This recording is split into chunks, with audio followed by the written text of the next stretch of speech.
Ya Allahku, aku hendak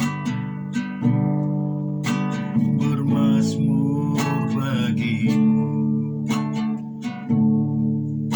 selagi ku hidup. Ya Allahku, aku hendak bernyanyi bagimu selagi ku ada. Inilah yang ku renungkan setiap waktu, nyanyian pujian dan pengampunan kepadamu. Biarlah manis kau dengar Tuhan, manis kau dengar Tuhan, sebab hati ku bersuka karenamu.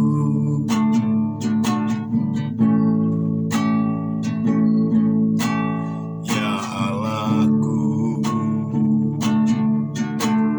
aku hendak bernyanyi bagimu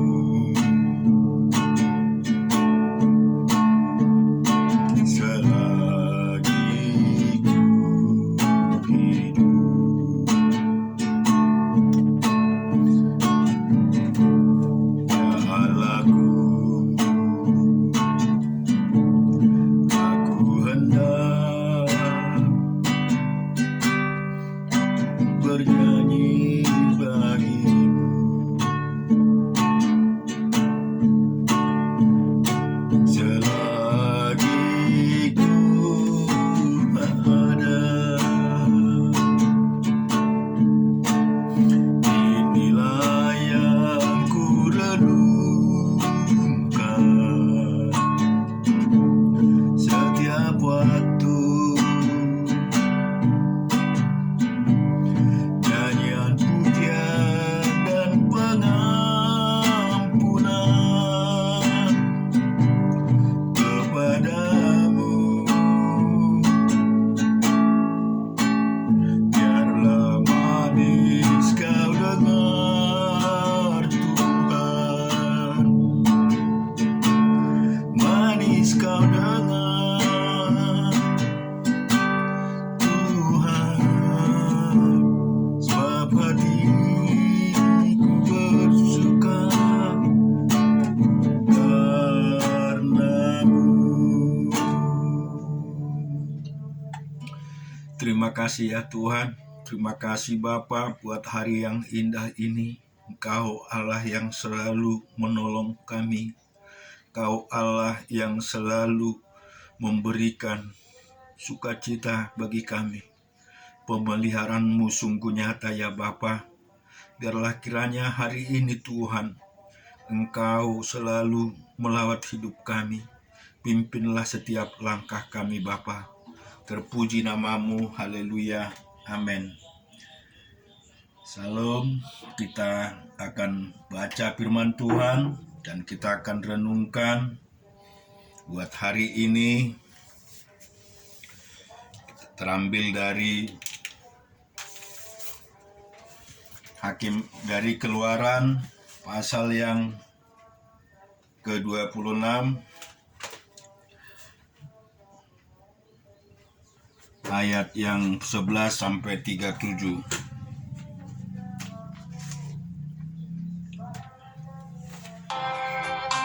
Haruslah engkau membuat 50 kaitan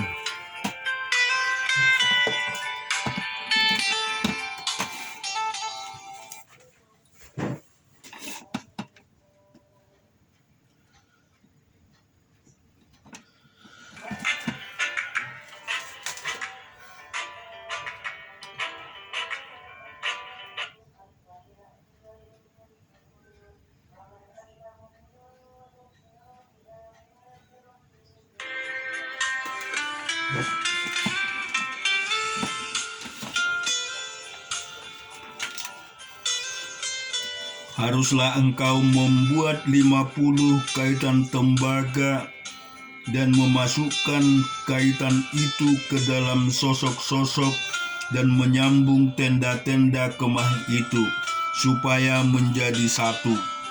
Mengenai bagian yang terjuntai itu yang terlebih pada tenda,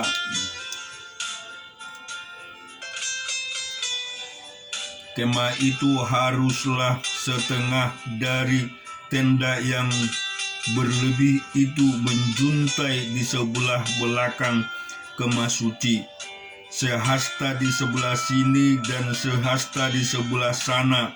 Pada bagian yang berlebih pada panjang tenda-tenda kemah itu haruslah berjuntai pada sisi-sisi kemah suci di sebelah sini dan di sebelah sana untuk menungguinya. Juga haruslah engkau membuat untuk kemah itu tudung dari kulit domba jantan yang diwarnai merah dan tudung dari kulit lumba-lumba di atasnya lagi.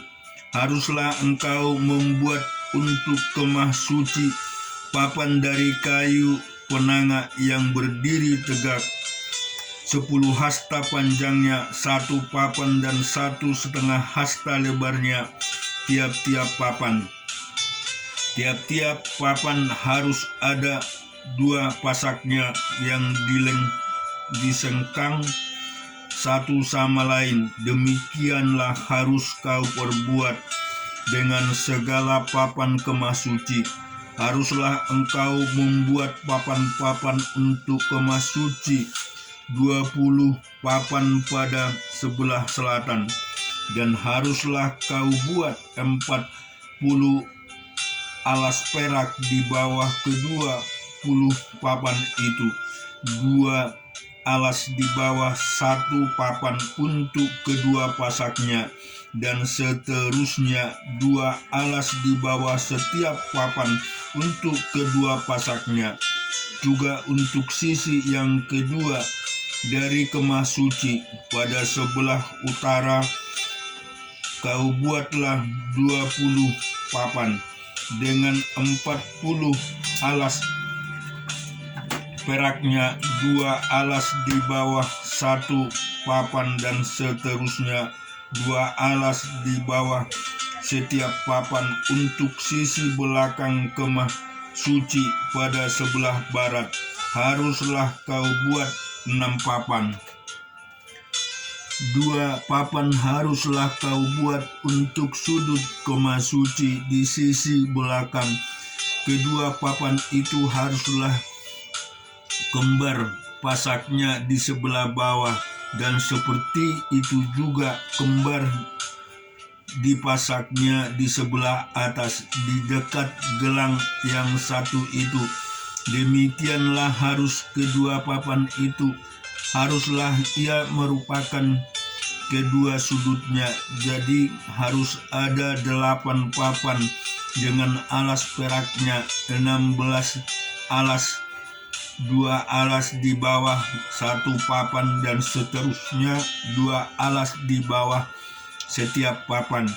Juga haruslah kau buat kayu lintang dari kayu penanga 5 untuk papan-papan pada sisi yang satu dari kemah suci, 5 kayu lintang untuk papan-papan pada sisi yang kedua dari kemah suci, dan 5 kayu lintang untuk papan-papan pada sisi kemah suci yang merupakan sisi belakang. nya pada sebelah barat, dan kayu lintang yang di tengah papan-papan itu haruslah melintang terus dari ujung ke ujung. Papan-papan itu haruslah kau salut dengan emas. Gelang-gelang itu haruslah kau buat dari emas sebagai tempat pemasukan kayu-kayu lintang itu, dan kayu-kayu lintang itu haruslah kau salut dengan emas. Kemudian haruslah kau dirikan kemah suci sesuai dengan rancangan yang telah ditunjukkan kepadamu di atas gunung itu. Haruslah kau buat tabir dari kain ungu tua dan kain ungu muda, kain kermiji dan lenan halus yang dipintal benangannya. Haruslah dibuat dengan ada kerupnya, buatan ahli tenun. Haruslah engkau menggantungkannya pada 4 tiang dari kayu penanga yang disalut dengan emas, dengan ada kaitannya dari emas berdasarkan 4 alas perak. Haruslah tabir itu kau gantungkan pada kaitan penyambung tenda itu, dan haruslah kau bawa tabut hukum ke sana, ke belakang tabir itu, sehingga tabir itu menjadi pemisah bagimu antara tempat kudus dan tempat maha kudus. Tutup perdamaian itu haruslah kau letakkan di atas tabut hukum di atas tempat maha kudus. Meja itu haruslah kau taruh di depan tabir itu, dan kandil itu berhadapan dengan meja itu pada sisi selatan dari kemah suci, dan meja itu haruslah kau tempatkan pada sisi utara. Juga haruslah kau buat tirai untuk pintu kemah itu dari kain ungu tua, kain ungu muda, kain kermiji dan lenan halus yang dipintal benangnya, tenunan yang berwarna-warna. Haruslah kau buat 5 tiang dari kayu penanga. Harus tirai itu, penanga untuk tirai itu, dan kau salutlah itu dengan emas, dengan ada kaitannya dari emas, dan untuk itu haruslah kau tuang 5 alas dari tembaga. Kita juga akan baca di Hakim-Hakim 6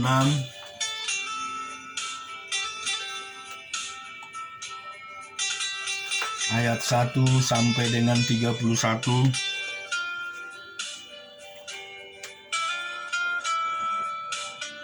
Ayat 16 sampai dengan 31. Berfirmanlah Tuhan kepadanya,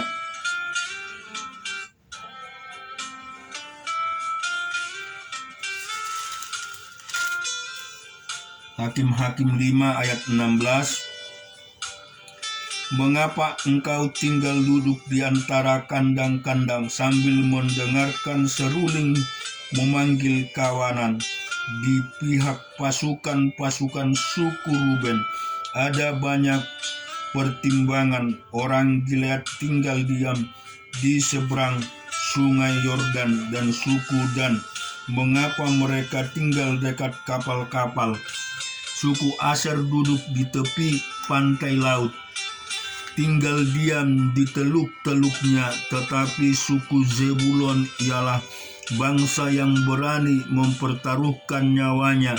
Demikian juga suku Naftali di tempat tinggi di padang. Raja datang dan berperang pada waktu itu. Raja-raja Kanaan berperang dekat Taanak pada mata air di Magido. Tetapi perak sebagai rampasan tidak diperbolehkan mereka. Dari langit berperang bintang-bintang, dan peredaran mereka memerangi Sisera. Sungai Kison menghanyutkan musuh Kison, sungai yang terkenal dari dahulu kala itu. Majulah sekuat tenaga, hai jiwaku, ketika itu menderaplah telapak kuda, karena berpacu lari kuda-kudanya. Kutukilah ke kota Meros, firman malaikat Tuhan, kutukilah habis-habisan penduduknya, karena mereka tidak datang membantu Tuhan sebagai pahlawan. Diberkatilah Yael, istri Heber orang Keni itu, melebihi perempuan-perempuan lain. Diberkatilah ia melebihi perempuan-perempuan yang di dalam kemah. Air diminta orang itu, tetapi susu diberikan dalam cawan yang indah. Disuguhkannya dadih, tangannya diulurkannya mengambil patok, tangan kanannya mengambil tukul tukang, ditukuli Sisera. Dihancurkannya kepala, diremukkan dan diteruskan pelipisnya. Dekat kakinya orang itu rebah, tewas terletak. Dekat kakinya orang itu rebah dekat dan tewas di tempat itu rebah. Di sanalah orang itu tewas digagahi. Dari jendela itu ibu Sisera menjenguk dan berseru dari tingkap, mengapa keretanya tak kunjung datang? Mengapa kereta-keretanya belum kedengaran? Yang paling bijak di antara dayang-dayangnya menjawab, dan ia sendiri juga membalas perkataan itu. Bukankah mereka mendapat jarahan dan membagi-baginya gadis seorang, dua atau setiap orang? Jarahan kain berwarna sehelai, dua untuk Sisera. Jarahan kain sulaman aneka warna sehelai, dua untuk leherku. Demikianlah akan binasa segala musuhmu, ya Tuhan. Tetapi orang yang mengasihinya bagaikan matahari terbit dalam kemegahannya. Lalu amanlah negeri itu 40 tahun lamanya. Kita juga akan membaca Ayub 8 ayat 1 sampai dengan 22.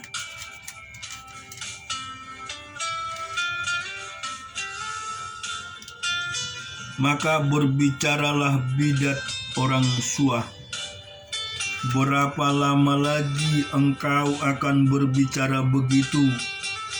Dan perkataan mulutmu seperti angin yang berderu. Masakah Allah membengkokkan keadilan? Masakan yang Maha Kuasa membengkokkan kebenaran? Jikalau anak-anakmu telah berbuat dosa terhadap Dia, maka Ia telah membiarkan mereka dikuasai oleh pelanggaran mereka. Tetapi engkau, kalau engkau mencari Allah dan memohon belas kasihan dari Yang Maha Kuasa, kalau engkau bersih dan jujur, maka tentu Ia akan bangkit demi engkau, dan Ia akan memulihkan rumah yang adanya hakmu. Maka kedudukanmu yang dahulu akan kelihatan hina, tetapi kedudukanmu yang kemudian akan menjadi sangat mulia. Bertanya-tanyalah tentang orang-orang zaman dahulu, dan perhatikanlah apa yang diselidiki para nenek moyang. Sebab kita anak-anak kemarin tidak mengetahui apa-apa, karena hari-hari kita seperti bayang-bayang di bumi. Bukankah mereka yang harus mengajari engkau dan yang harus berbicara kepadamu dan melahirkan kata-kata dari akal budi mereka? Dapatkah pandan bertumbuh tinggi kalau tidak dirawat, atau mesiang bertumbuh subur kalau tidak diair? Sementara dalam pertumbuhan sebelum waktunya disabit, layulah ia lebih dahulu daripada rumput lain. Demikianlah pengalaman semua orang yang melupakan Allah, maka lenyaplah harapan orang fasik yang andalannya seperti benang laba-laba, kepercayaannya seperti sarang laba-laba. Ia bersandar pada rumahnya, tetapi rumahnya itu tidak tetap tegak. Ia menjadikan tempat berpegang, tetapi rumah itu tidak tahan. Ia seperti tumbuh-tumbuhan yang masih segar di panas matahari. Sulurnya menjulur di seluruh taman. Akar-akarnya membelit timbunan batu, menyusup ke dalam sela-sela batu itu. Tetapi bila ia dicabut dari tempatnya, maka tempatnya itu tidak mengakuinya lagi. Katanya, belum pernah aku melihat engkau. Demikianlah kesukaan hidupnya, dan tumbuh-tumbuhan lain tumbuh dari tanah. Ketahuilah, Allah tidak menolak orang yang saleh, dan ia tidak memegang tangan orang yang berbuat jahat. Ia masih akan membuat mulutnya tertawa dan bibirnya bersorak-sorak.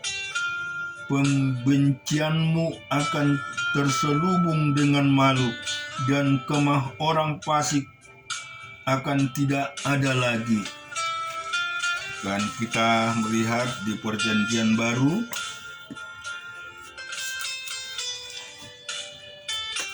Matius pasal yang kelima,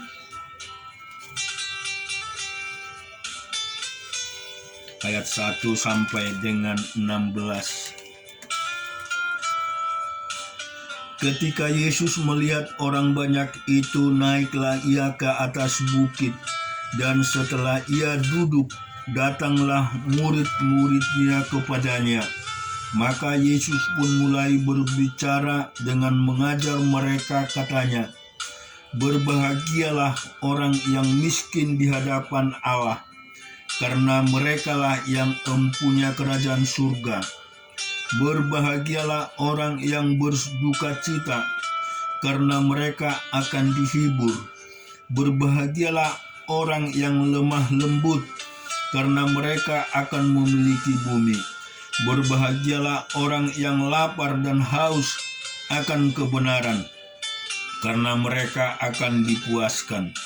Berbahagialah orang yang murah hatinya, karena mereka akan beroleh kemurahan.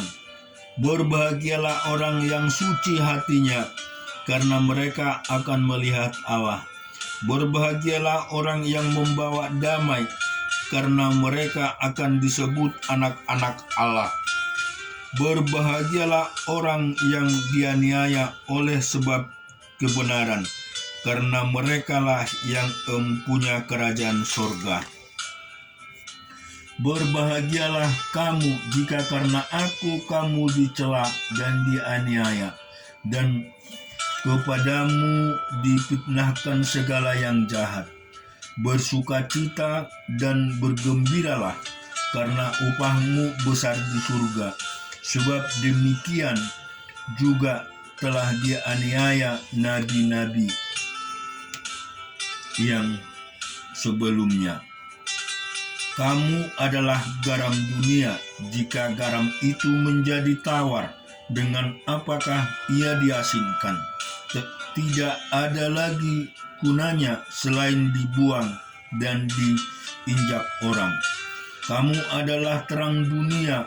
Kota yang terletak di atas gunung tidak mungkin tersembunyi. Lagi pula orang tidak menyalakan pelita lalu meletakkannya di bawah gantang, melainkan di atas kaki dian, sehingga menerangi semua orang di dalam rumah itu. Demikianlah hendaknya terangmu bercahaya di depan orang, supaya mereka melihat perbuatanmu yang ajaib dan memuliakan Bapamu yang di sorga. Amin. Tuhan kiranya memberkati hidup kita hari ini.